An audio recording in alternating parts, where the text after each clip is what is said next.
I will share to you about fundamental counting principle. Fundamental counting principle can be used to determine the number of possible outcomes when there are two or more characteristics. It also states that if an event has m possible outcomes and another independent event has n possible outcomes, then there are m times n possible outcomes for the two events.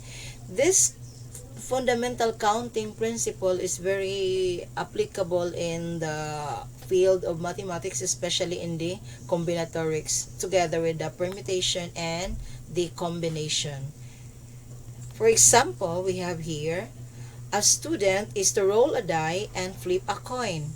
How many possible outcomes will there be? Okay, let us try. If I asked you, how many possible outcomes when we try to roll a die? Very good. There are 6 possible outcomes because a die has 6 faces. What about flipping a coin?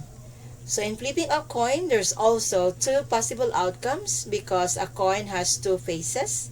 You have the head and a tail.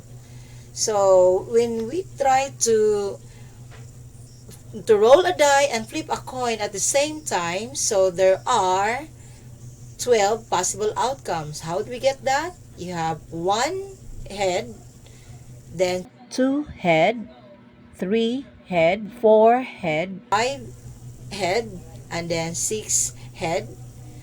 Then it could be 1 tail, 2 tail, 3 tail, 4 tail, 5 tail, 6 tail. Do not be misled. The 1 here meaning to say if when we try to roll a die, the result is 1, the face that has the 1 pit. Then, if we try to flip a coin, the result, it could be a head or a tail. That is why you have here 1 for the result for a die, rolling a die, and the head for flipping a coin. Since there are 2 independent events, you have 6 times 2, so there are 12 possible outcomes. Let's proceed to another example. For a college interview, Robert has to choose what to wear from the following: 4 slacks, 3 shirts, 2 shoes, and 5 ties. How many possible outfits does he have to choose from? So here, you have 4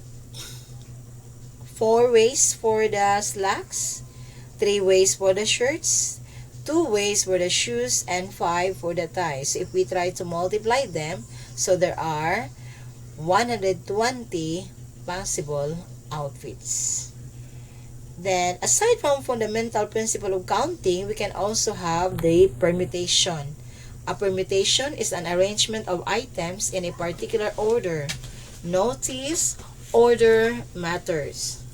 To find the number of permutations of n items, we can use the fundamental counting principle or the factorial notation. For example, number of ways to arrange the letters A, B, C. So as you can see here, there are 3 blanks. So the number of choices with the first blank, we have 3.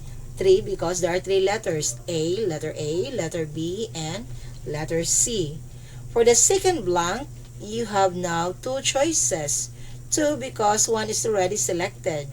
So you have 2 choices for the second blank. And for the third blank, you only have now 1 choice. So you can have 3 times 2 times 1. So there are 6 possible outcomes. Then when we try to use the factorial notation, you can have now 3 times 2 times 1, that is equals to 6. Then the formula for that, for the permutation, you can have now permutation of n items taken r at a time. You have n factorial all over the quantity of n minus r factorial, where r is greater than or equal to 0 but less than or equal to n. Suppose we have here Our example 5, taken 3 at a time. So you have 5 factorial over 5 minus 3 factorial. So you have 5 factorial over 2 factorial. So that is equal to 5 times 4 times 3. That is equal to 60.